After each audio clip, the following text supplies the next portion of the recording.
Well, guys, we're going to have a couple of others probably straggle in late, but I do want to go ahead and get started. We told everybody we'd start at 6, so I've handed out 2 sheets of kind of the white paper there. One of them is an outline of what we're going to be discussing, and then the second one, obviously, if you want to use that to scribble some notes, you're welcome to it. First, I want to introduce myself and the team. Not everybody knows everyone here, so Luke is handling the audio visual for us today. He's our superstar in the back. Andrea, my lovely wife, is kind of handling all the computer stuff for us. And then we've got Misty and Michelle are helping folks in that are coming in a little bit late, but I'll introduce them a little bit later. For those of you who don't know who I am or much about me, I started in the mortgage business back in 2003 and started working with a company that focused on refinances back when rates were at a 30-year low. And I quickly realized that wasn't going to be something that was going to sustain kind of a long-term business model. So I started working with investors and thinking investors can buy 5, 6, 7 properties a year, whereas your average home buyer is going to buy maybe once every 5 to 7 years. So as I made that shift, I found a lot of investors that were encouraging me to get my real estate license because they liked what I did for them on the mortgage side. And so after getting my license in 2005, I was doing a little bit of both. Had my kind of one foot on either side of the fence there. And at some point, the mortgage industry changed enough. I ran into Jennifer Hernandez's team, who is the hostess for or provided the office space here. And then Tim is part of her team. If you guys want to introduce yourselves at the end of the evening, Tim is here on behalf of Jennifer while she's out with some family stuff this evening. But they have taken exceptional care of all of our clients. And Andrea, if you wouldn't mind, pull up the website real quick and then click on the show them where the lending tab is. Just in case you guys have any questions, you can go to our website, super easy, Tarl.com. Bottom right-hand corner, there's a little $ sign on a blue tab there. Just click on that, and you'll find right here, you can find all of our Legacy Mutual contact information so that you guys can ask any mortgage questions you might have. But I actually had a co-op transaction with Jennifer's team a couple of years ago, realized that while I was good on the mortgage side, she was great. And I decided to let her handle all that, and I started focusing exclusively on real estate. After having worked with these investors for a number of years, I saw a lot of different ways you can make money in real estate, and that's part of where I began to learn. I also bought my first rental property at 21 years old. While all my other friends were renting apartments in college, I bought a little place and had that thing for about 15 years before I finally sold it, which, as a landlord, that is some hard work, especially if it's not right around the corner. So, started the mortgage business, real estate in 2005. I got my broker's license in 2007, and I started Tarl Anderson Properties and another little side business that called LocateMyApartment.com. Same people, we provide very similar service just for apartment leasing. But that's kind of how I ended up where I am. Now I wanted to ask you guys, if you don't mind, and by the way, I'm not a professional speaker. Let me put that out there now. I need you guys to interact with me. I hope you will. Ask questions. We've got a smaller group than I thought might be here. We had about twice as many people say they might show up. So this will free up a lot of time so that we can have more one-on-one if you guys want to interact and ask questions. So, but I want to ask you first, why are you here tonight? If you don't mind, just chime in. If you don't and you don't want to, I'll just guess what you're here for. Any thoughts? Well, yes. I told you, this is my husband, Kurt. I don't know if y'all met. Nice to meet you, Kurt. And so he's been interested in wanting to buy houses, remodel, sell, that kind of stuff. And Okay. he's in the building materials business right now. So. Okay. So I have a lot of people who come to me and say, well, I watch a lot of HGTV. And for those in the real estate, mortgage industry, title business, it's something that I think we hear a fair amount. And everyone has kind of this romantic idea of what it's supposed to be like, and it seems really fun, and the idea of decorating a house exactly the way you want to. It sounds really great, but in all reality, there's quite a bit of work that goes into it. So it's kind of changed how our business works, because there's a lot of people who I kind of refer to as weekend warriors who buy a property, they want to do some paint and carpet, fix it up, and then turn it into a rental, or they want to try to sell it. The problem is that the cost going in and the time and trouble that it takes, and then the cost going out. You got to pay those darn real estate agent fees when it's time to sell. So there are certainly some obstacles to that process. And so kind of going back to, I was hoping you guys might tell me why you're here, but let me guess. I've got 3 reasons that I would anticipate that most of you are here. 1, either you're kind of curious about real estate as an investment. You've seen it on TV. Maybe you're working really hard and your day job is great, you're comfortable. Sounds good. Maybe your day job, you're comfortable, but we have an idea as to where we want to be in the future and we just aren't getting there. You need some investment opportunities that may help kind of launch you in that direction. So the curious group. Oftentimes, you've got a little bit more money at the end of your paycheck, and so you start investing it. Is that going to go into CDs, U.S. Treasuries? Do you put it in stock market, 401k? And a lot of people just don't know what to do with their money. They don't know where to put it. One of the things I can tell you is that I've worked in the mortgage industry, been in real estate, but what a lot of people don't know about me is I actually, when I stopped doing loans, I'm an 80-hour-a-week kind of guy. And when I was doing mortgage and real estate, that filled that whole 80 hours. But when I stopped doing mortgages, I actually went to work for a financial services company, and I worked 40, 50 hours a week, kind of regular daytime hours, and I trained financial advisors on how to coach their clients. And one of the things that I found, and I realized, which is kind of scary, but a lot of financial advisors don't really know what they're doing.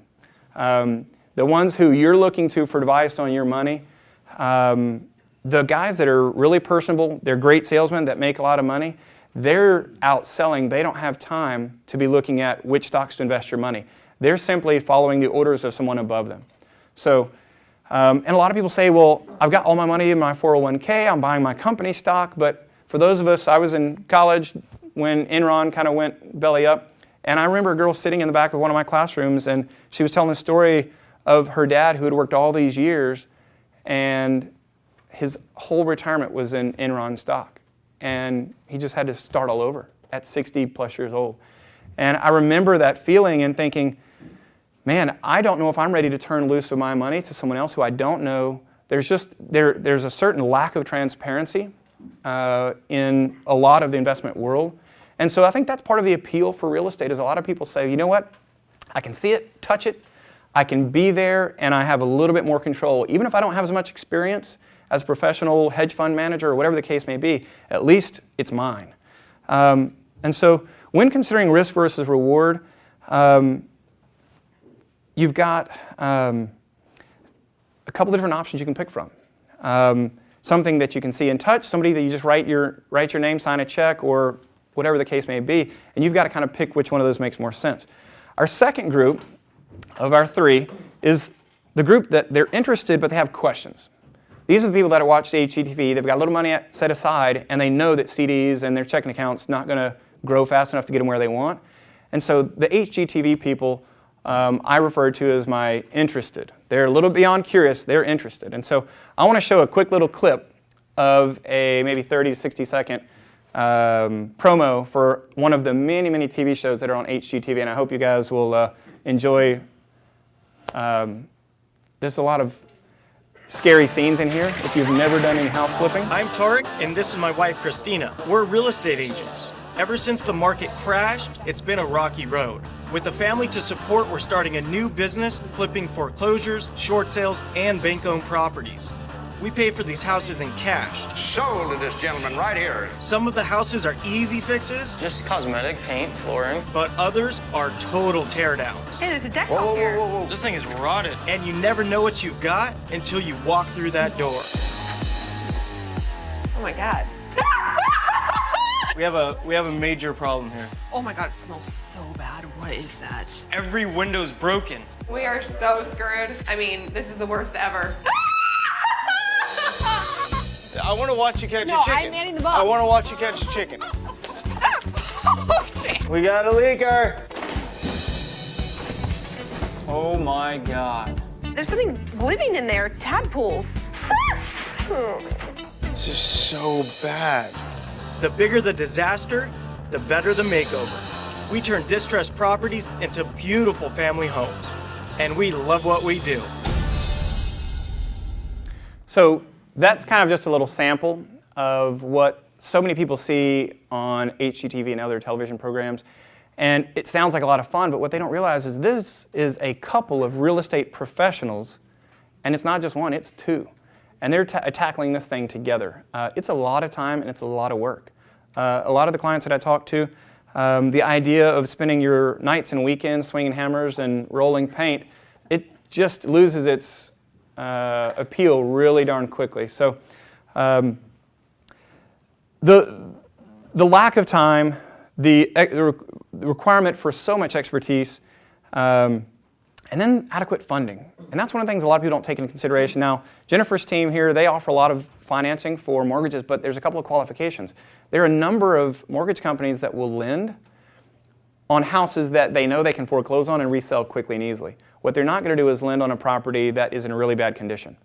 And so we're going to talk a little bit later about how there are about 3 or 4 different types of investing in real estate that I'm really familiar with, which ones require the most work, what type of investment, and then also your potential returns that kind of come from that. So, and then our last group. They've got the money, they know real estate's where they want to be, now they're looking for someone to kind of guide them, or they're looking to assemble a team. And I can't tell you how often I talk to folks like that. They are just ready to do something. And in my interactions with a number of my clients, a lot of them will tell me that, Tarl, I've got $20,000. Can't I put 20% down on a $100,000 house, come in, put in some sweat equity on a credit card, put in a little bit of materials, and then potentially resell this thing, or turn it into a rental? And we're going to talk about a couple of different types, a couple of different approaches. And so let's jump straight to that. Investment options. I want to tell you guys a couple of stories about a few clients I've had. One, when I was in college years ago, I had one of my instructors, professors, who her parents owned and managed a number of rental properties. And so I'm going to ask for you guys to help me out a little bit here. I want you guys to guess. Pick any number. What do you think? 2 people, how many properties is the most 2 people can manage rentals? Throw some numbers at me. And I'm going to make effectively manage a couple. It's not one person, but 2. How many do you think you can manage effectively? 200 if they're experienced. Okay. So 5, we can do that one pretty easy. You don't have to be a real estate professional to do 5. Is there any numbers, a realistic guess, between 5 and 200? I would say 100. Okay. So the answer is there's no way in the world 200 people should be able to effectively manage 200, but they did, and that was good pick. You get the Jelly Bean Perfect Guess award. So when she told me that, and here I am, I'm 19, 20 years old, and I thought, wow, that's amazing. And I thought about it. What does it take to accumulate 200 homes? I wish Jennifer or Tim was here in the room for us to be able to answer a question, but Fannie Mae has certain guidelines. They won't let you have more than X number of mortgages at a time.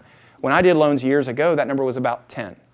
You cannot have more than 10 mortgages. Even with a 20% down payment, they're not going to allow you to have too many, because if one person goes under or if one market goes under, they've got too many eggs in one basket. So rentals. It is one way that you can make money. It's generally a low return on investment, and it requires limited skills. It's not something you have to be super specialized in.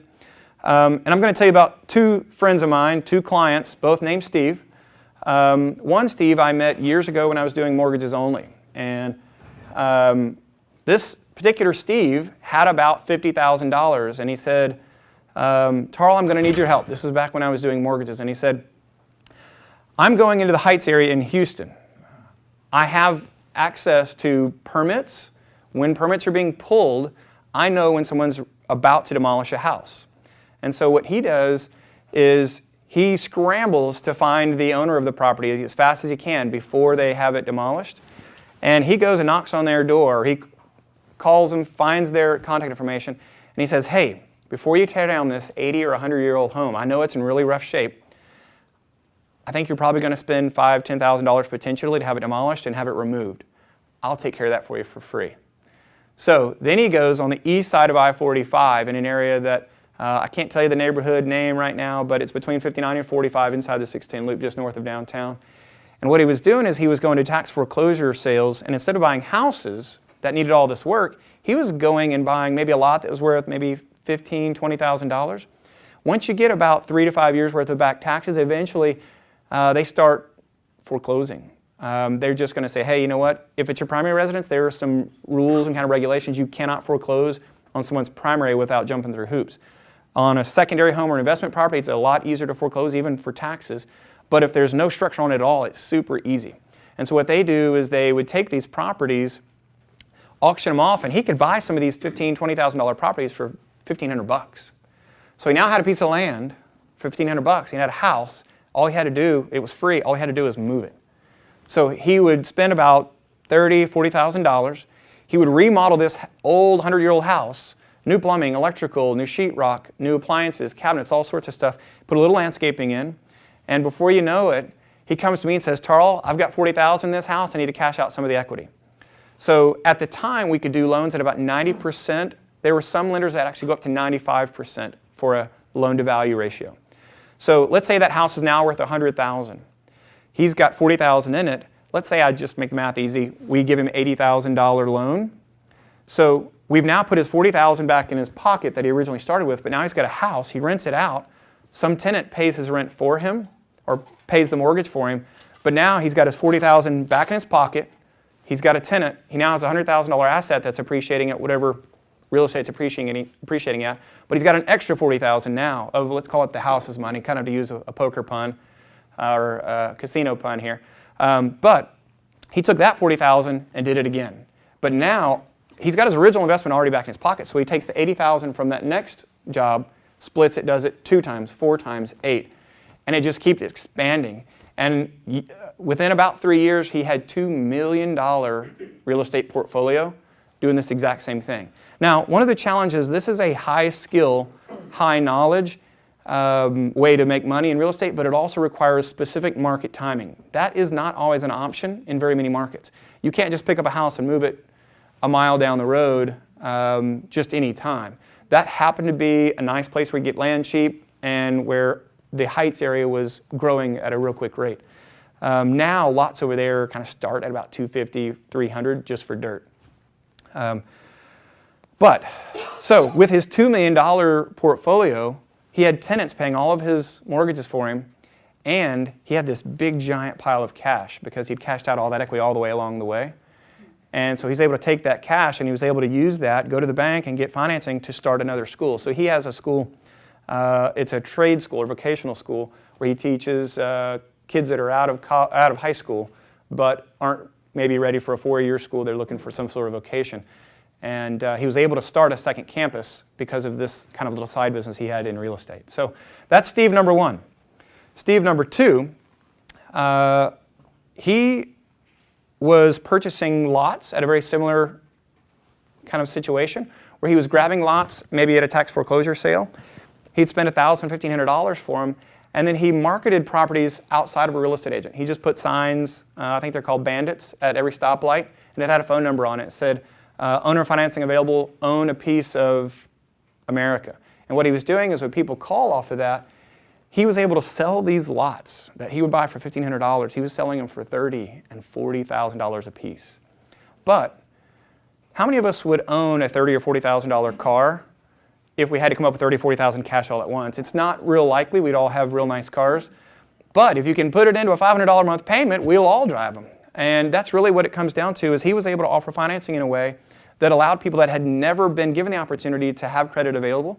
They could use owner financing now, and they paid him $400 a month. But he would require a $2,000 down payment. So he'd pay $1,500 for a piece of land, sell it for $40,000, get $2,000 down. He's got none of his own cash in the deal, and now he's just financing the $38,000 remainder over 10, 15, 20 years. He said a lot of the times they would not make their payments. He'd foreclose on them, sell it again, $2,000 down payment, and just went through that cycle and over again. He bought these up quickly enough to where at some point he said, every couple of months or years I'll have someone that will finally pay one off. Or they'll come into some money and just knock it out. But he said, for the most part, these things just kind of keep building and building. So every month he'd grab a couple. But he now owns about 100 lots no maintenance, no repairs, no tenants.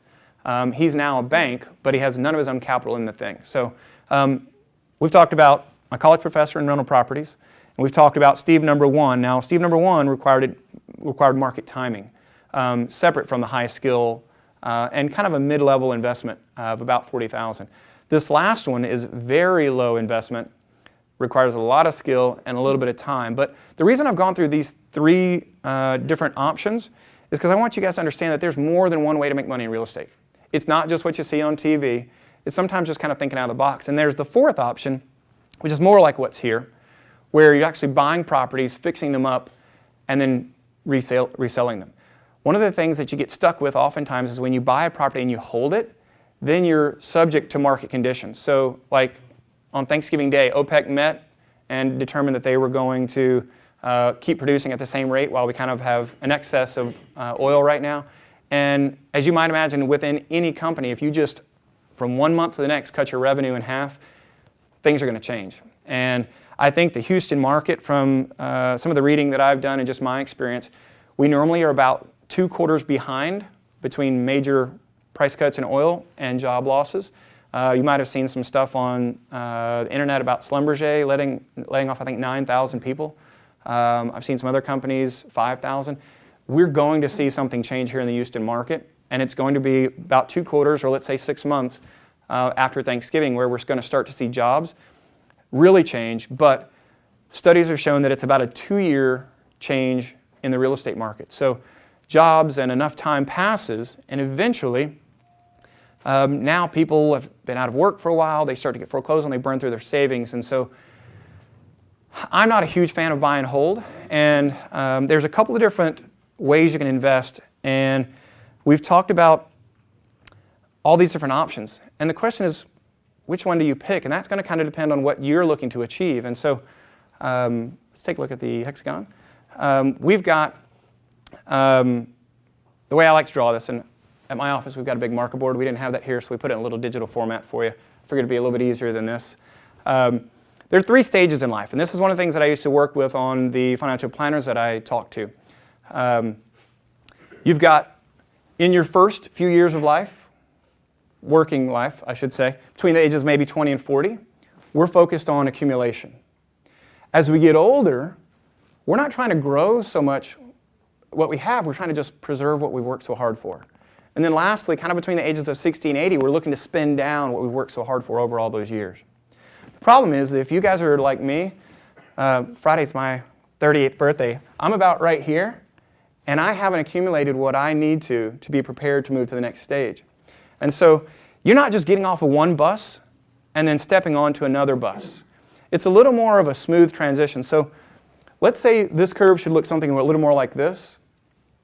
You've got to figure out, if you know where you want to be, you've got to also know where you are to be able to develop a path on how to reach that.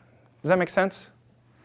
So this is just a real simple illustration to kind of show as you're growing your money, at the same time, every year that passes, you need to be kind of shifting towards a little bit safer. But the problem is a lot of us, we are paying off school loans. Education is super expensive right now, and I think that's our next big bubble. I've done some reading and certainly suggests that our young graduates can't afford to pay off this mountain of debt. Our education has become so expensive, and so we're either paddling so fast trying to keep our heads above water to survive, or we're trying to keep up with the Joneses. It's one of the two. And so we end up having to play a lot of catch-up. And so in this, you've got to figure out, where am I and what do I need to achieve to be able to get where I want to go? And so that kind of brings us to our next point. We help, at my company, the Tarl Properties, we help a lot of our clients who are looking to sell a home that they've maybe been in for a number of years, and they come and say, look, I need to maximize my return on this. I really need to sell this house and cash out enough so that I can take enough to be able to put 20% down on my next house. Or I've got to take the equity from this house, pay off some debt so that I can at least get rid of all that non-tax deductible credit cards, car payments, school loans, whatever the case may be. And so I often have clients come to me, and I'll show you guys a couple of examples here. Let's go ahead and pull up, let's do Burnham Wood. and I'm going to show you guys a couple of before and after photos. This is one of the houses, and you all have just sold postcards in front of you. You all have two, but you don't all have the same two. So here are some of the houses that we've sold this year, and if you flip over to the back side, you'll notice that we've circled, generally there's a red oval there, and that red oval is to kind of bring attention to the results. And we kind of refer to that in our office kind of as your evidence of success. We've got to show people that not only are we working really hard to help them get their homes sold, but we're trying to help you get absolute top dollar. And we want to do one of two things. We want to set a record in your neighborhood for the highest price per square foot, or we want to sell your house for more than anybody else, any of your other neighbors. And part of the way we're able to do that is through the Tarl Team Advantage. So I have a client, this owner came to us, and you'll see as it cycles through some of the photos here, this is a beautiful home. It didn't look like this when they came to me. They lived in this home. It was their home office. They've got 2 kids under the age of 10. It was what we refer to in the real estate industry as lived in. But in these pictures you can see here, and you may not be able to tell from looking at this. Hit Control Plus for me once or twice, see if that makes that any bigger. I'm kind of curious. Okay, so by looking at these pictures, does this house look like anyone really lives here, or does this look staged? So a lot of big open space. You don't see anything on the counters. This home is actually lived in. But what we do at our office, we have a very specific way of staging properties. And I always tell all my clients there's 3 things that sell a house. There's your staging, the marketing, and the price. If one of those 3 things is out of alignment, then it's going to sit on the market for an extended period of time. So staging is what? It is when we get someone to click on our web link, we want them to go to the second photo. If they never get to the second photo, they never get a chance to see how great the house is. If we get them to click through the photos and schedule an appointment, we want them actually stepping through the front door. And when they step through the front door, we want them to be a little excited. We want that little fun buzz running through them that says, this could be my house. And so we want to remove everything that says anything about your education, race, religion, anything. I don't want them to know who lives there when we put your house up for sale, because we want them to envision the future buyer's life there, not yours. And so we do a really good job of kind of cleaning out houses. And so this is the staging portion. And that house that we were describing earlier on Burnham Wood, they came to me and said, hey, I need you to sell this house. And I said, okay. What are you looking for on this? What kind of time frame do you need to sell it within? And what price are you looking at? And they said, well, you tell me, you're the professional. And I said, well, as is, we're looking at about $300,000. If you'll invest $20,000 into this house, I think I can get you $350,000. So that would net them an additional $30,000. Does that make sense? So turns out they went way the heck over budget, which that happens a lot. Ask any investor, anyone that's ever flipped any houses, done any work, you start peeling back some walls, doing some things, and inevitably it's going to cost more than you anticipate. So I told them you're going to need to spend at least $20,000. They spent $30,000. We sold it for $367,000. So they actually ended up netting about $37,500, I think, more than if they'd not put the money in the first place. The problem is that so many clients don't have that original $30,000 to put in. They don't have the time, they don't have the funding, whatever the case may be. So there are opportunities where real estate agents put houses like this on the market now, just like it is, and then some lucky dog gets to come in here and buy it for $300,000, and then turn around and put a little money into it and fix it up and resell it. Now, that's not always the case, but we were able to do that. I want to say it took us about a week to get that house sold, and some of you guys have maybe that Burnham Wood postcard. It should say DOM, or Days on Market. Lucy, what does that say on there? Does it say Days on Market on that white side? 7 days. Okay, so that house, you can see that some of the other houses in the neighborhood sat on the market for a little bit longer, but we were able to get a contract on that within 7 days, and part of the way we do that is, I'm a bit of a tech nerd. My education background is in accounting and finance. I'm a number nerd. I married a number nerd. Our hot date night is over an Excel spreadsheet many times. So I know that the highest traffic day for real estate websites is going to be on a Tuesday. So we usually post our listings at about 9 to 10 a.m. on Tuesday, because you've worked you've had a long weekend off. You come back on Monday, you're putting out all the fires, and then you come in Tuesday and you've got 4 days ahead of you.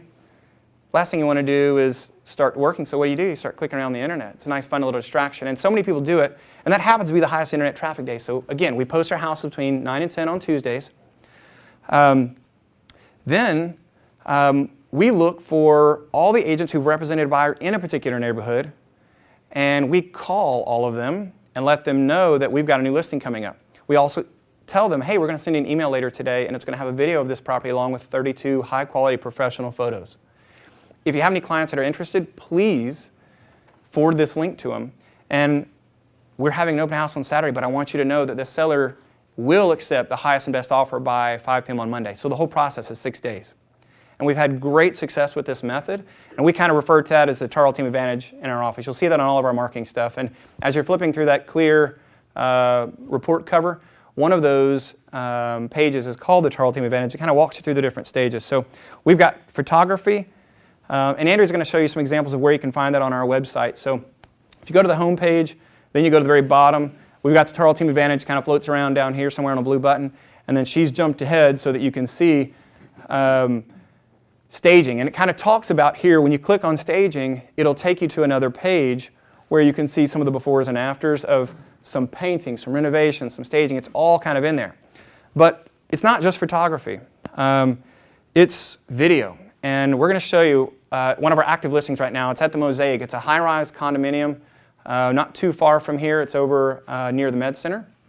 And we have a superstar team, which includes Luke McKibben of Lucrative Visual Products.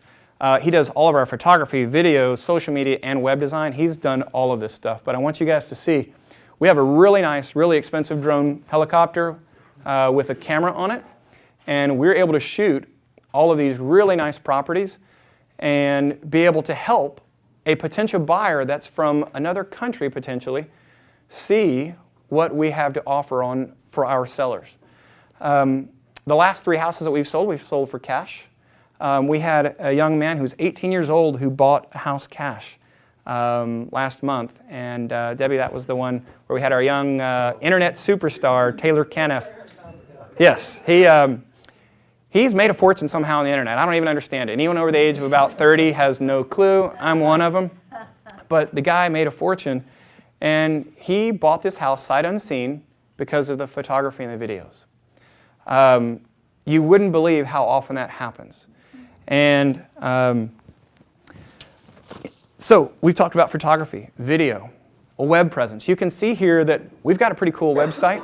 But one of the things that we do for our clients, and if you'll open up another tab, we're going to show you another one of our listings at 11933queensbury.com. It's one of our high-end listings that we sold this year. And we actually purchase a domain name for every single property we sell. We have 2404wentworth.com for you already on the banner sitting in the office. We do that because that's part of the message that we send out on that Tuesday when we call those 100 agents, approximately 100, that have represented a buyer in the last year in that price point, in that neighborhood. We're trying to drive those agents who each potentially represent 10 buyers to our listings. Here's where we get kind of crazy and people think, this can't work, Tarl. What are you doing?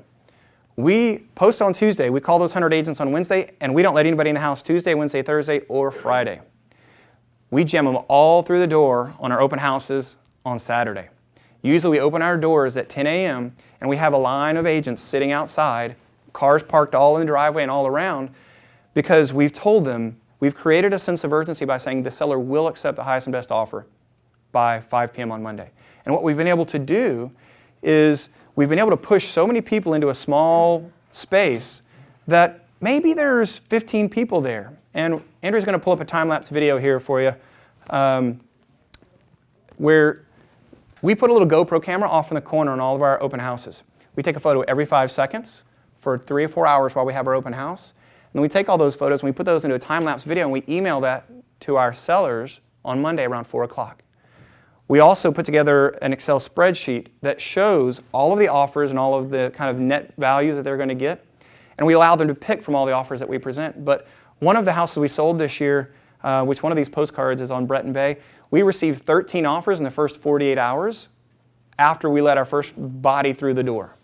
Of those 13 offers, 11 were at or above list price. The seller was able to accept one of them, which was $500 less than the highest, but it was for cash. no appraisal requirement, and it was done fast and easy. But part of the way we're able to do this is just this method that we refer to as, again, the Tarl Team Advantage. But you can see these open houses. This particular one was a little condo over in the Heights area. One of these just sold postcards has that in there as well. It was over on White Oak.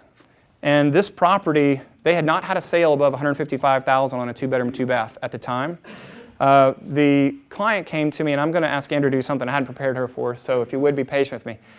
Go to the newsletter button at the very bottom, and we pump out for the last 12 to 18 months or so. We have done a monthly newsletter where we kind of talk to our client database and we show them some of the things that we've got going on. But one of those is, if you would click right here, this is our White Oak condo, and one of our guests here in the audience tonight does some work for us, and he may be in this video. I'll let you guys see if you can find him. But this condo was not spectacular when it came to us. We spent, I think, we had about a fourth. This going on the market sometime next week, and we have done a ton to get this thing. Let's watch this for just a second. Go ahead and turn it up just a little bit. A deep, dark red. Now what we've decided to do is we put a fresh new coat of paint throughout the whole place. We put primer here on the red so that we can put a good fresh coat of kind of a sand color. We're also replacing all of the light fixtures throughout the house here. We had a really futuristic, a little more European so we've got, looking. This house, and she'll have this up here in just a second, but when he came to us, I said, look, I can probably get you about 140, maybe 145 as it is. If you'll give me about a $3,000 or $4,000 budget, I'll probably get you closer to 160. But I have to tell you, that's out of the range that's anything's ever sold for here. So at some point, the banks aren't going to lend anything be above the highest sale. And at that point, you've got to find buyers who are willing to pay cash to make up the difference. And so we were able to present him with multiple offers in this case, and we set a record for the community. And I have to check for myself. I know it was above 158. 163. So we sold that unit for 163 and set a record in that community there. But you've got to know what repairs to make, who to hire to do them. You've got to get them done quickly, and then you've got to, what we like to say is the absolute must is you've got to have the Tarl Team Advantage to be able to help get that top dollar. So we've kind of walked through the three things that help sell a home: staging, marketing, and price. If the staging and marketing are both taken care of, then the price is determined by the people that come through the door. That's why we put that time-lapse video and we send that to our sellers, because we want to show them that we had 30, 40 people that walked through the property. Go ahead and let it just play, but mute it. But we had 30 or 40 people that walked through that property just during our 3 or 4 hours on the open house. There is a point where on our time-lapse video where if you freeze it, which you'll never be able to catch it if you tried it 10 times, but there were about 17 people in the frame at one time in this tiny little 2-bedroom, 2-bath condo. And again, that kind of comes back to the marketing. And so we go through the Tarl Team Advantage because I want you guys to understand that partnering with the right company or the right real estate team can make all the difference in helping to kind of realize your goals if you are thinking about investing in real estate, whether it be for rental properties, flip, or one of the more creative ones that you heard about earlier. The investor group, and that kind of brings us back to, for those who were curious, I wanted to be able to kind of explain a couple of different types and how you can make money, but for the interested, it's important that you know that there are options out there for you. So one of the challenges, I have a lot of clients come to me and they say, I've got $20,000, I've got $30,000. The challenge is that you can't buy any house you want for $20,000 or $30,000. What you can do is you can put a little down payment, do a little bit of repairs, and then the mortgage company has to finance the rest. But if the mortgage company finances the rest, and I'm just making this number up, let's assume that 90–95% of all houses are purchased with bank financing, then by buying homes that cannot be financed, you eliminate 90–95% of the competition. By reducing the demand for the property, theoretically the price is going to come down and you'll be able to buy that home at a better price. And so for my investors that I work with, we actually are going to go through another property here that was probably is not our most expensive repair this year, but it was probably the most in-depth. So we're going to go to, click on investors for me, and then we're going to go to, so Burnham Wood here was the one that we talked about first. This next one is Fiji Court. So if you would click on that for me, and then see more of Fiji Court. We took photos on about 5 different days during this construction process, and Andrea, if you would get all 4 photos, no video there, but as these kind of scroll through, take a look here, and so hit Control minus for me so we can get all 4 dates and all 4 photos to show up on the screen here. Okay, perfect. So you can see that this is the house in its very first condition here. And Andrea, if you would click through those, and let's just kind of buzz through them. This house was in really rough condition. If you would, go back for me one. You'll notice there's a big fracture right here where this 9-ton chimney started to separate from the house. It was so heavy that the builder, who clearly hadn't built in the Gulf Coast before, did a really thin foundation, really heavy chimney off on the outer edge of this property. And so it started to push down so much that it bent and cracked the slab. And as soon as it cracked and that pressure was relieved, it started sinking quick and it started to lean. And so we took that thing down, did it with hardy siding, and were able to get rid of a lot of the weight. We were able to fix the foundation and make a bunch of repairs in there. But this was day 1, so keep cycling through these and you'll be able to see this house was in pretty rough condition. It was actually lived in. The owner had a tenant in there for probably 10 or 12 years, not the same one, but it was well lived in. This thing right here, I have no idea what this is. Let's call that a 1973 terrarium. I don't know what the builder was thinking, but it became a trash receptacle for the tenant that occupied the property. We had popcorn ceilings. We had ugly raw wood kind of cabinetry. The appliances were mismatched. We literally had black, white, and stainless steel in there. You can see there are more cracks, and I don't know if you can see it here, but this crack right here, so the chimney was over here, but we've got this big crack. The house literally was splitting in 2. So we were able to grab this house at about $60,000. This is off in the Crosby area. I didn't oversee this construction. I would have probably had it done a little bit faster, but we did get it sold within a matter of about 3 or 4 months. I would have liked to have had that project done in 60 days or less so we can put it on the market, have a contract, and close within an additional 30 for not more than 90. But if you get a chance and you want to go to the website, that room smelled like death, by the way. I don't know if they trapped a 14-year-old boy in there who hadn't showered for a long time, but it was in pretty rough condition. But you can see the progress, and so we move almost a month later. We finally got our tenants out, and we start to go through here. You can see some of the foundation repair. This place just needed a lot of work. We put about $22,000, $23,000, I think, in it in repairs. It was a pretty in-depth project. Let's say about, and I'm just making this number up, let's say it was $22,000 in repairs, $3,000 in holding costs. So we purchased it for about $60,000. We had $25,000 in it, $85,000 total, and then we sold it for $125,000. Do all that in 90 days. Grab a calculator and you work out the math. If you only had $100,000 to invest in real estate, and you can do that every 90 days, that return starts to look pretty nice.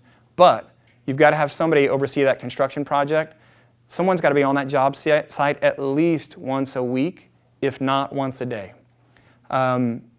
If you don't stay on top of these things, they get out of control, things get moving along too far so that it's really expensive to back up. So one of the things that we provide for some of our clients, there are some that just need some guidance. They have our list of contractors. And so if you would open another tab and go to the resource page for me, keep this one open, but open another tab and let's look at the resource. So we've got a couple of partners that we worked with over the years. We try to vet them and make sure that we only advertise those who are doing a really top-notch job for us and that we know are going to do a great job for our clients. And so if you go to the top of our website here, click on the resource tab, we've got foundation repair companies, we've got painters, we've got flooring guys, we've got plumbers, electricians, we've got cleaning services, lawn companies, everything on here. And all you've got to do is click on one of these tabs here, pull up whatever it is that you need. We have relationships with insurance agents. Kicker Ferris with kickerinsuresme.com is our #1 referral for real estate here in the Houston area. It is important that you don't just have the cheapest policy. It is very, very important that you make sure you have the right policy in place. I had a client years ago, actually I'm sorry, it was not a client, it's a friend of mine. His mother's house, where we grew up, was really close to the water, and when Hurricane Ike came through, they had a couple of feet of water in the house. But a tree had fallen on the house first. water started to come in through the ceiling. And so the insurance company took the time to come in and determine what damage could have only been caused by falling water and what damage was caused by rising water. They did not have a flood policy. They did not cover any rising water damage.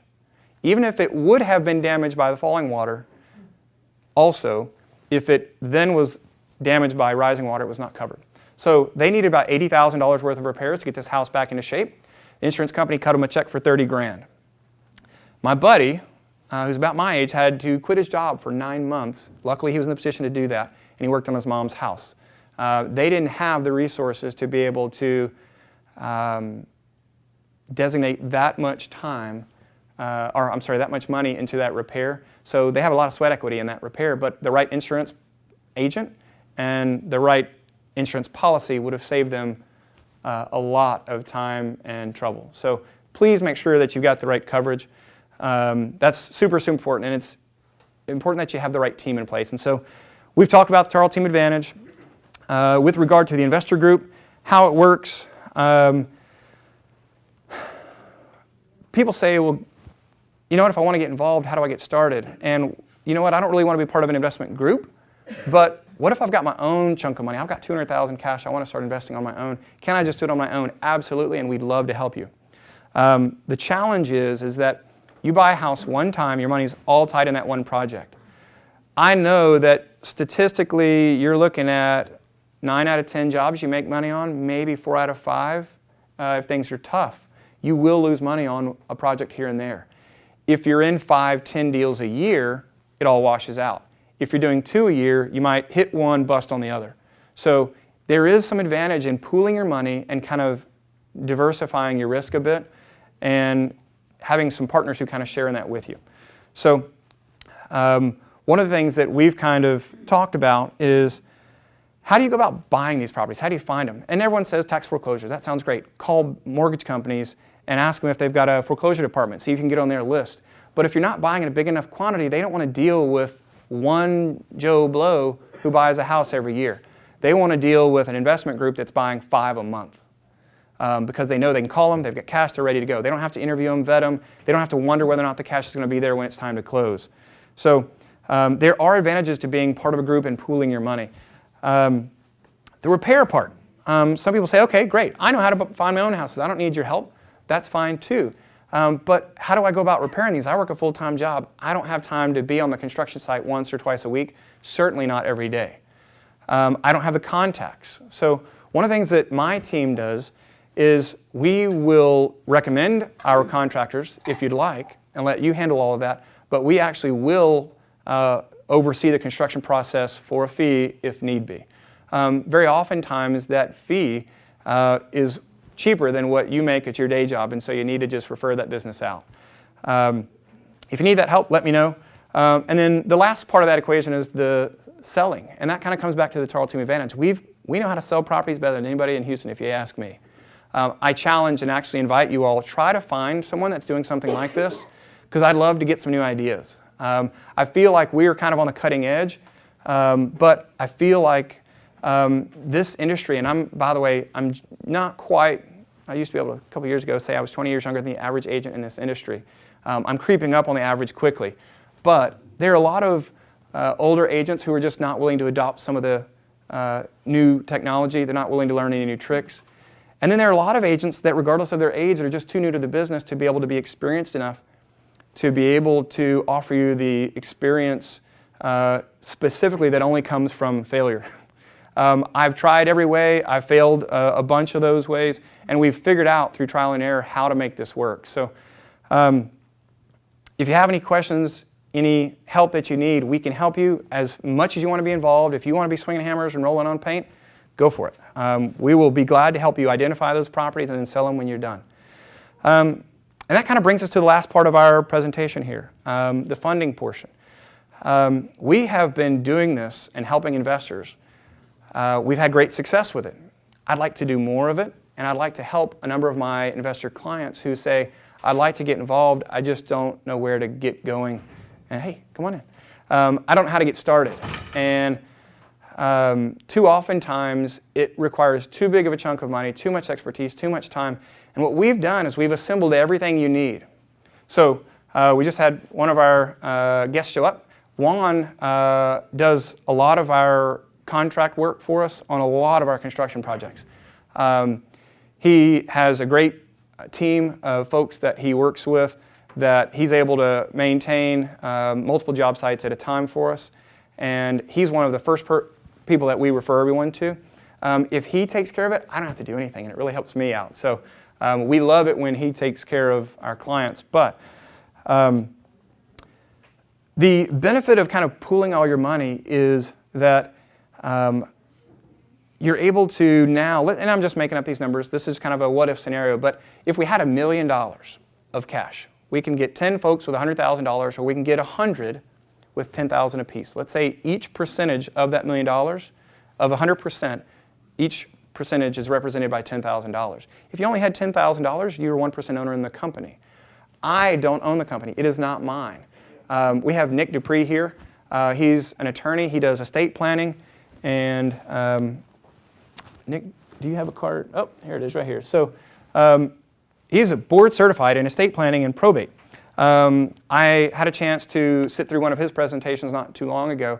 And Nick talked about how you can kind of plan for retirement. You can plan for your family when you're not here anymore. There's a number of things that they do to help protect clients and their money. I'm going to have him step up and speak here in just a little bit, but I want you guys to ask questions specifically about how would this work? What would this look like for this investment group? If, again, I'm not the owner, I'm not a manager, you guys just employ me to help identify the properties, potentially repair, oversee the construction repair, and then help sell them. But I'm trying to put together a group of like-minded people who have similar goals, who want to start to make some advancements to help you get, kind of as we discussed earlier, our little curve and our half hexagon there. Figure out where you are, figure out where you want to be, and then if you'll give us a call, we'll help you develop a path on how to get there. If you want to buy and hold these properties and be a landlord, we can certainly do that and manage those properties for you or help you just identify some good ones. I've envisioned it this way.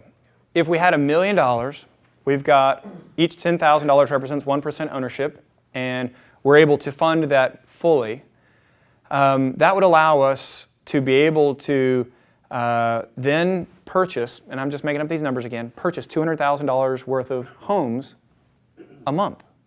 If we purchase $200,000, and there's a real simple formula, and I won't pen it all down for you, but if I were to purchase $200,000 in January 1st, just make the math easy, I purchased $200,000 on January 1st, I'm going to put about 50% of the original purchase price in repairs. So $200,000 in purchases on January 1st.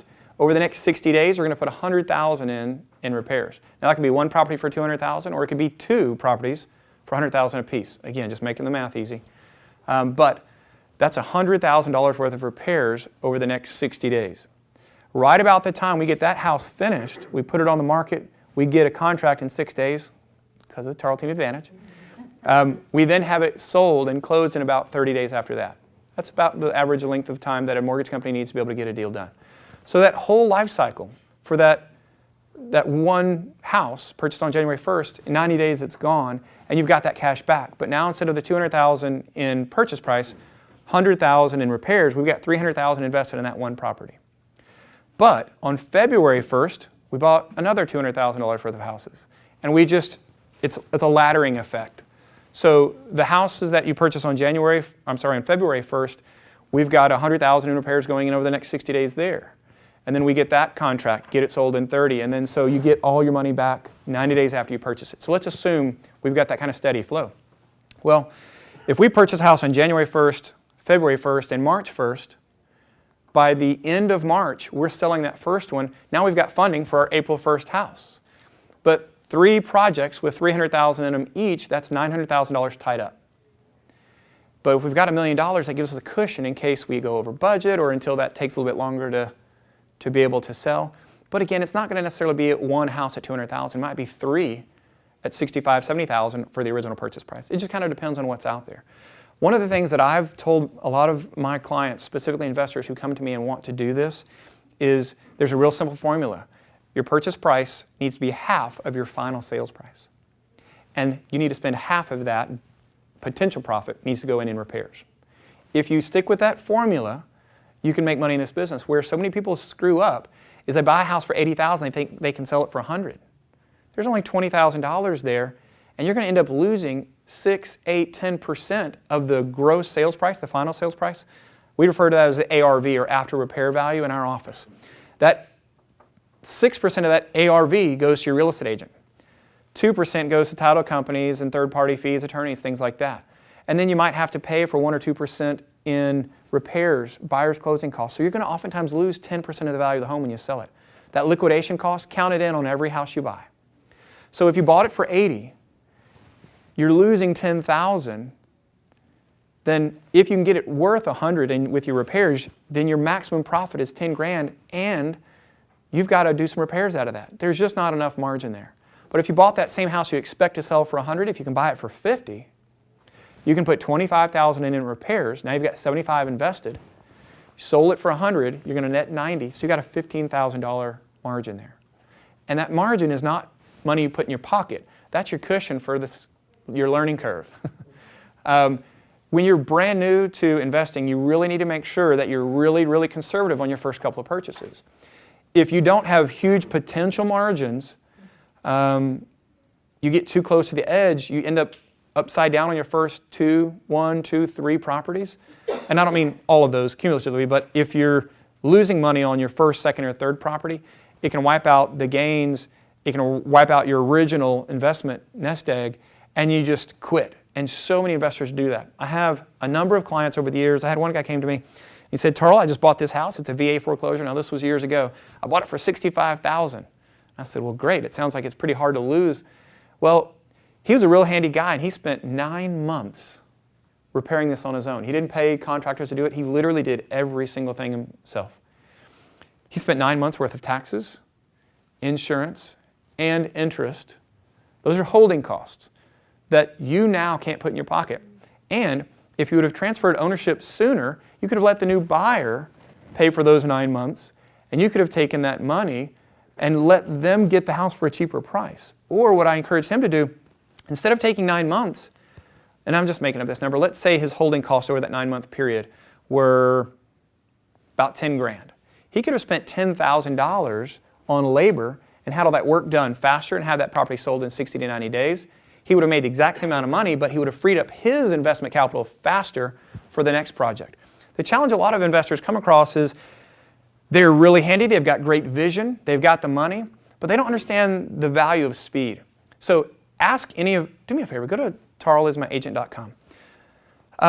Any of you who know me or know me well know that I may not be the easiest person in the world to work with. I'm really particular, I like things done my way. Go to tarlismyagent.com. In the top of our HAR pages that they provide for us, they have an opportunity to rate all of your agents. And one of the things that people don't realize here in Houston is it's an all-in or all-out proposition. You either give every single client the opportunity to rate you, or if you don't, they take all your reviews down. So if you'll notice here, we've got currently about 139 reviews. We've got a 4.93 out of 5. Who cares about that? Let's click here on the view the rating detail, and I want to show you guys something. I ask all my clients, I tell them, I want you to tell me what you like and dislike about the process. If you say something negative and you don't give me a 5 out of 5, I expect some constructive criticism.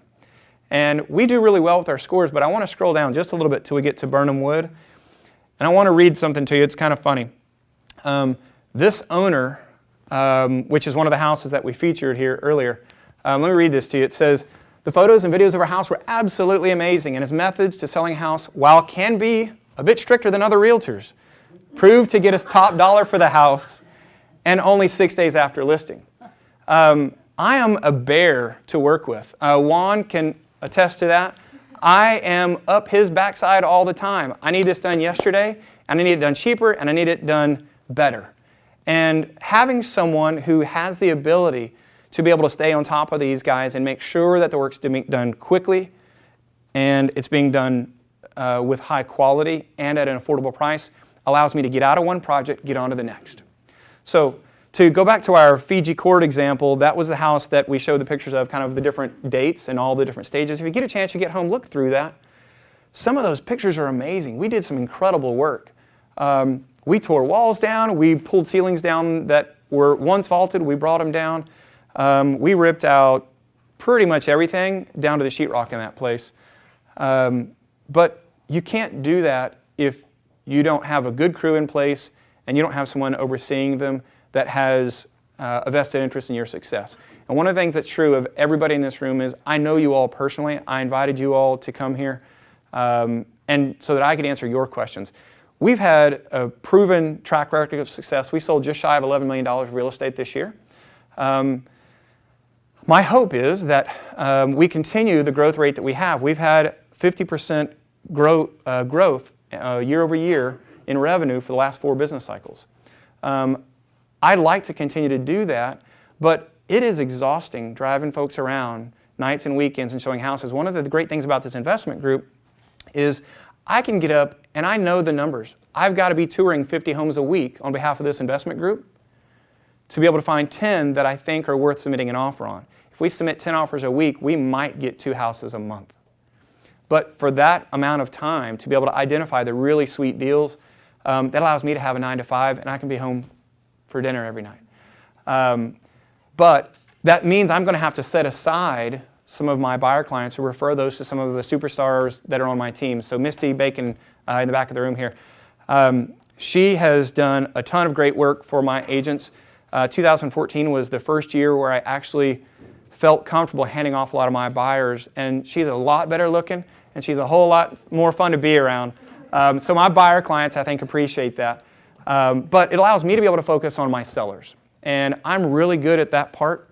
But if I'm able to hand off my buyers, and sellers don't require a lot of my time specifically, I've got a great team supporting me, then that means it frees up my time for buyers. And one of the things that I looked at this year, we've got 2 pie charts on our little sales graph. And they're broken down into 4 different pie pieces: buyer, seller, landlord, and tenant. We've got one pie chart that's based on units, one that's based on revenue. And I realized that in 2014, more than 50% of our clients were tenants. And yet they represented less than 10% of our revenue. And I realized that we need to make a change. We've got to shift more towards buyers and sellers. And the idea of nights and weekends, for me, after so many years, I've averaged 500 and 600 property tours a year for a couple of years now. And it's just exhausting. But if I can get in and out of a house and I can look at 50 a week, I can literally be in and out in 10 minutes. So it's easy for me. I know what buyers want because I've shown so many and I get to hear all their feedback. But for me to be able to represent a group of investors and be able to help you guys identify the good deals, know what it's supposed to look like in the finished product, and be able to advise with our construction partners what these things need to look like when they're done. One of the things that you'll notice, if you would go back to Tarl.com, go to the Homes tab, and then click on the Sold tab. If you start cycling through some of these photos of all the homes that we've sold in 2014, you'll notice the interiors are all very similar. We have the same paint color, a lot of the same finishes. It's plain vanilla. It's just we want to appeal to the largest group of people we possibly can. We have some construction partners who've got some great vision, some wonderful ideas on how they can make this unique, super cool property. But the fact is those are expensive, and there's a small number of people that like those. And so we want to appeal, and we want to be super vanilla. Look how vanilla these houses are. It's the same kind of apartment complex, kind of soft browns. You've got, what's that? Killing beige. Yeah, we'll kill you with beige, yeah. We've got a landscape partner that comes in and he'll jazz things up, make it look a little nice. So we've got some nice curb appeal. But it's not rocket science. The problem is that my investor that bought that VA home spent 9 months on the project. He built it to his taste, not your average buyer. And so many investors, they've got great skills, but if you don't know what the buyers are looking for, you might lose $10,000 on the final sales price because you picked the wrong tile. Now that tile only cost $2,000, but the wrong color selection, we refer to it in my office as removing the nose. Now this is not what you do with your grandkids or your toddlers running through the house. Removing the nose we refer to as when you take away a buyer's reason why they might say no to buying this house. So every buyer is going to have a certain number. It might be, I've got 7 reasons why this house isn't perfect. Another buyer might have 12 reasons, but we want to remove as many of those no's as we possibly can. And that generally means super vanilla. But in doing that, we're able to appeal to a large group and really do well in helping our sellers get top dollar. And that client who purchased that VA home, I think he got lucky. He sold it for $130,000, and that sounds like he made a killing. But when you subtract all of his time he wasted in that house, nights and weekends that he could have been spending on the golf course or with his family, what's your time worth? And we want to provide an option where investors can simply pen a check and sit back and watch their money grow. And then if you want to step in and watch what's going on so that there is that level of transparency that makes people feel more comfortable, that transparency that you don't have when you send your money off and your paycheck off to your employer for your 401k. If any of you had too much of your money in oil companies in the last 90 days, you've seen that take a beating. If you look at the stock market, it certainly struggled. And one of the things about real estate is there's always money to be made. Sometimes you'll make 20, 30% on a property. Sometimes you make 10. Sometimes you lose. But if you build the right team and you have enough of the right guidance, it can really help that process. And so we're here to offer that process and that help as you need it in whatever capacity you guys are interested. Again, we've been doing this for a while. We've had great success. We simply are inviting you guys. If you'd like to get on board this train, you're welcome. So that's really all I have for you guys this evening. If you guys have any questions, please ask away. But we're creeping up on 7:30. I told you guys you'd be out of here by then. Yes, ma'am. A real quick one. In talking about the quality control and knowing you have a crew that you can depend on and get through fast, just met we had someone yesterday who he was selling his first flip, and he indicated that he wants to do more of these.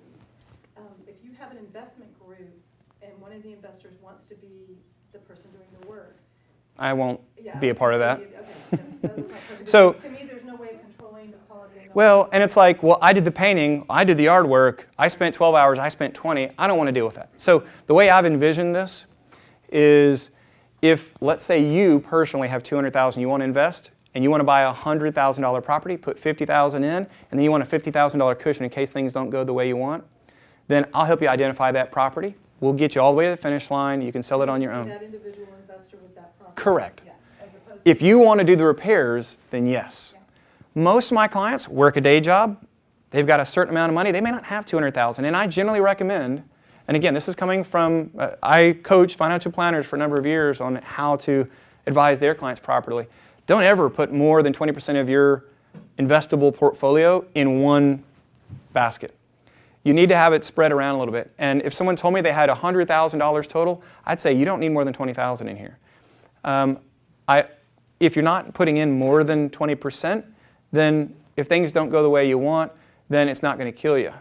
Too many people, little old ladies who haven't saved, who come to me and say, I've got $30,000, that's my whole retirement.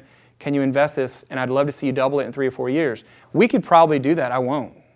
And if someone's got $3,000 or $4,000, I say wait till you've got 10. Buy 1 percentage point. Let's keep the math easy. Let's not make this an accounting nightmare. We've got a bookkeeper already in place. We've got Nick handling the legal stuff. We've got the construction crews. We've got title companies. We've got insurance agents. We've got it all here. We just need the funding. And again, I'm not asking you guys to write me a check. I'm saying if you come together in this group and you ask for my advice, I'll say this is the property you ought to purchase. Now, let me just tell you how this might look. As a buyer, you'd have the ability to give the authority to your agent to write contracts on your behalf. So let's say we have 100 members, all with $10,000. Make it super simple. They're all equal partners. But you elect 7 board members.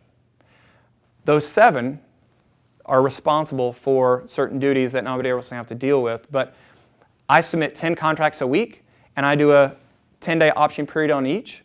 Usually the first or second day after we have an offer accepted, I'm going to have my construction partner out to the property. He's going to write up a bid. I'm going to be with him before the investor group owns it. The construction guy and I are going to go through the whole house. The offer's been accepted, but we've got an option fee. It costs you maybe $200. The investment club, $200. But that gives us a 10-day unrestricted right to back out. we can put together a whole summary of what the costs are going to be to repair this home, present it to the board. We've got an odd number. Let them vote. Do you want to move forward with this one? We had 3 offers accepted this week. Do you want to move forward with this one, or this one, or this one, and this one? Your call. Again, I'm not an owner. I'm simply advising. But if we know that our numbers make sense and we have the option to buy 3 different homes, if you have the funding, buy all 3. If they're all really sweet deals, jump in, do it. But you've got to have the capital there to be able to pull the trigger. And too many people don't have adequate funding to be able to do it in a way that is going to help them get the returns that most people are looking for. And again, if the mortgage company will lend, you probably don't want to be buying that house. That's a simple, if you'll use that purchase price plus 50% for repairs and then double your original purchase price as your projected sales price. And then if a mortgage company will lend, you shouldn't buy it. Those are some real simple numbers. If you'll just follow those, it makes it super easy. An exception would be that house on Burnham Wood where they came to me and said, my house is worth, or we'd like to sell it as is. And I said, well, I can probably get you $300. That means as an investment group, we could have gone in and purchased it for $300, invested $30,000 in it, sold it for $367, and we'd have had that margin. Now, we could have used a mortgage company. So instead of $330,000 investment, we have a 20% down payment, $30,000 in repairs, and we've limited our cash outlay, which frees up a bunch of our other capital to be in other projects. So I hope that answers your question. Yeah, no, it was just, it was a referral I was going to give you, but I was just wondering about that. So I think it's something that, that he would have to do, not as a group, but as an individual. Yeah, and I have some clients come to me and say, hey, I've been part of partnerships before. I've been burned by it. I don't want any part of it. I've got my one friend who I trust, or my one family member that I trust, or I want to be myself. That's fine. It's just, if I'm given the choice to help 10 different investors who all have $100,000 apiece, how am I going to present one house to 10 people? Now they're all bidding against each other. I'd rather everybody pool their money and everybody gets to make the big return rather than having them bid the price up and squeeze the returns. That just doesn't make a whole lot of sense. So when outlining this presentation, that was kind of what I was trying to determine. Is this something where I don't expect people to start passing the plate around and throwing in your checks. My hope is that we can, if you simply, and you don't have to do it here and you don't have to do it tonight, but simply raise your hand and say, I'd like to be interested, or I am interested, I'd like to be involved, I'd like to learn more, then we can set up another meeting. With this much basic information, at that point, then we can start to have you guys talking to each other and discussing how you'd like it set up. But it's not really for me to decide. I can advise you, but that's for the investors to determine. And certainly with me and Nick kind of advising you on that, I think we could do that pretty quickly and easily. It's simply a matter of, for example, let's say we could only put together $200,000 or $300,000 right now. We can go get our first house, maybe 2 houses. But if we don't get deep enough into it and have reach that critical mass, then you might find yourselves buying one house every 3 months. And then as it grows and you pull new people in, one of the things that Nick and I talked about this morning was you allow people to step in once per quarter. You can reevaluate the company at that point, but that might create an accounting nightmare. Not just to try to evaluate all the properties that your investment group owns. So do you do it quarterly? Do you do it every 6 months? How do you handle that? Maybe for the first year, you let people in every quarter. After the first year, it's every 6 months, and then it's once a year. And if you want to get in, you got to do it quickly. Because every day that you're not in it, or you jump in whenever you want, but you don't start to benefit from those proceeds that you've invested until the next cycle. It's really up to you guys however you want to set it up.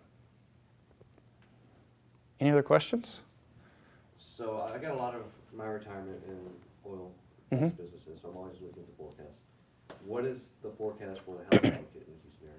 So as I briefly touched on earlier, there are statistics that support basically a 2-quarter delay between when oil drops by more than 30%, you see a significant drop in employment or a rise in unemployment about 2 quarters later.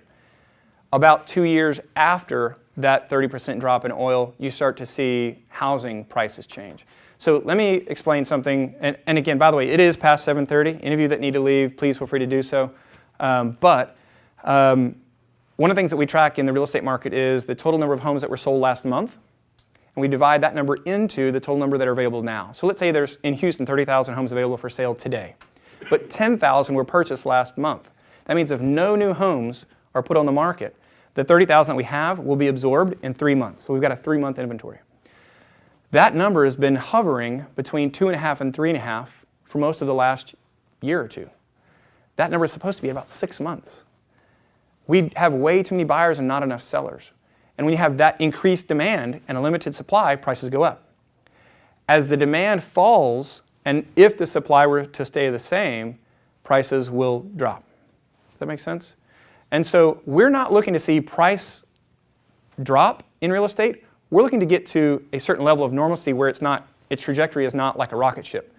I tell my buyer clients right now, if you're looking to buy a house, be ready to overpay.